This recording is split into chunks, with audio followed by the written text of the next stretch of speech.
Mr. Sanjay Jha, how do you look at this exit of Ghulam Nabi Azad, one of the tallest leaders? You've also been within the party. You've spoken of the problems there.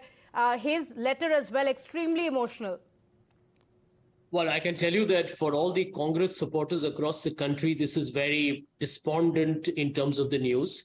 Everybody will feel extremely low, depressed, and extremely disappointed with the fact that a veteran and someone who's actually had a very impeccable political career track record to leave the Congress party. I have seen Mr. Ghulam Nabi Azad from the times of, Mr. Rajiv Gandhi when he was the Prime Minister.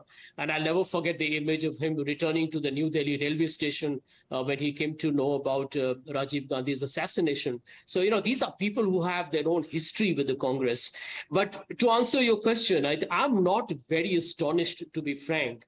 I mean, the timing, of course, is rather extraordinary because the Congress is on a Bharat Jodo Yatra, which I think is a good call, but it's somewhere down the line is symbolic of the fact that the Congress has not been able to keep its house in order. And I'll give you just one example. The fact that a young person like Jaivir Shergill resigns yesterday and Ghulam Nabi Azad does it today, it tells you this is a very serious internal crisis. It is across generations. It's got nothing to do with age. It's basically got to do with the fact that a lot of people who are passionate about the Congress, who want to see it fight back, are finding it becoming dysfunctional. And, frankly, you will have to call a spade here. The buck must always stop at the top. I know many Congress leaders will never admit it, but if the leadership is not going to be alive and kicking and communicating with people, engaging with dissidents, I feel the G23 is a wonderful lot of people who actually cared for a Congress resurrection. Now, if you don't engage with the Shashi Tharoor, you don't engage with the Manish Tiwari, you don't engage with Ghulam Nabi Azad, I mean, this is exactly the kind of embarrassment the party is going to face. And I think the buck stops with the leadership. And if Mr. Rahul Gandhi was the de facto Congress president, I think somewhere down the line, he needs to stand up here and speak to the Congress people. It's, before you go to town and speak to the public, the thumb rule is first you engage with your own people.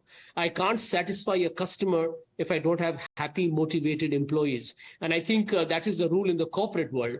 And I think in the Congress, if we want to really beat the BJP, you want to inspire the public, then you've got to get your own cadres, your own workers, your own office bearers feeling extremely high and motivated to fight another day. I mean, that's my basic comment on the Sanjay Jha, extremely sad news. If you look at the letter that Ghulam Nabi Azad has written, he has spoken of a coterie within the Congress party. He says inexperienced chamchas are running the show. So he has made a very direct attack. And like you mentioned, he has had a very close association with the Gandhis. So not just the Congress party itself, but with the Gandhis, he has been extremely close. This is not the first time he is revolting. He had previously as well tried to engage with the top leadership, tried to bring in a change in the Congress party. He did not see any change, which is why perhaps in the letter it's so emotional. He has written of his time when he joined to now the big change that has happened in the Congress party. Well, I can tell you that I know Mr. Ghulam Nabi Azad. He's a wonderful man. He's a good man. He's a very passionate man. And someone who is willing to crusade and fight for the party anytime. The fact that he's thrown in his stuff is also an exhibition of the fact that this coterie, caucus or cabal around the leadership is completely responsible for actually internally damaging the Congress. There are many people out there who are political entrepreneurs. There are many people out there who are nothing but self-serving people. They have come to the party because they're looking for a Rajya Sabha nomination. I will not take names, but if you do a little bit of research, you know who they are. And there are people who have just gone ahead and, kind of literally begun to run the party without having any idea of what the people want, or what the people in the Congress party want, what should be its ideology, what should be in the manifesto. So I think there are too many people out there who I would call as nothing but cronies within the system. And I think they have misled Rahul Gandhi. But once again, I mean, it's for the leader not to be misled. It's very easy to say that Rahul Gandhi, people around him are incompetent, or they are selfish, or they are, basically on their own agenda. But a leader must know who to listen to, who not to listen to. And I'll be very honest with you. I mean, I've known Rahul for a very long time, long before many people, he even entered politics. And that was before he fought his election. And the fact that I found Rahul getting gradually so cocooned away, not even engaging in a conversation, whether it was suspended or not didn't matter. I think I was very disappointed. I was very astonished, because all you need to do in any organization is to talk to your people. I'm sure you do that in times now where you have your ups and downs. If your leaders don't talk to you, you will not know what to do. So I think this is the problem the Congress is facing. We have an external communication problem in terms of brand, perception, reaching out to the public. But perhaps the bigger problem is the internal communication collapse. Okay, another thing he mentioned in the letter, and the timing of it is also very interesting. He speaks about the organization polls, and he says that it's a farce. Anybody who's going to be elected is only going to be a puppet, and this comes just a week ahead of the Congress president polls that's going to take place. Well, think about it, right? The Congress has lost 2 Lok Sabha elections, knocked out, completely knocked out, 44 and 52 seats. These were unimaginable once upon a time, absolutely unprecedented. And then there's another election coming up in 2 years, and the Congress still hasn't got a formally elected president. And now you have polls coming up, and you're looking at the kind of bickering and internecine feuds that are out in the open. What is it telling you? That somewhere down the line, you got to understand that you're running an organization. It has people. People have emotions. They have feelings. They have expectations. They have dreams. They have aspirations. They have ambitions. And the job of a leader is to try. Okay. All right, we seem to be having technical difficulties there, but the suspended Congress leader Sanjay Jha as well, a veteran leader in the Congress party who has spoken time and again of the need for a big overhaul in the Congress party, saying it's saddening to see somebody like Ghulam Nabi Azad quit from the Congress party because he has worked for the party for so long. Mr. Sanjay Jha is back with us. So we were having technical difficulties there as you were speaking about the Congress president polls. But I also want to ask you, as we're getting in reactions from the Congress leaders, after the resignation of Ghulam Nabi Azad, we saw several reactions coming in, and most of the Congress leaders seem to be slamming him for his decision. We also had BK Hariprasad saying he was in charge of Congress, he was in charge of UP. What is he talking about the change in, the Congress party? What does he know? So, do you think this is where the answer really lies on why veterans are leaving? Well, I think ultimately remember one thing, that people want to see hope. There is nothing that can perhaps make you feel, in a sense of despair if you don't see hope. Politics is about hope. There is always going to be a crisis, and the job of a party is to create that magic whereby the people within the party are willing to take the bull by the horns. But just think about it for a moment. This is a party that has literally governed India for almost 3/4 of its entire destiny, and it's done a good job. It's had failures, but it's done a good job.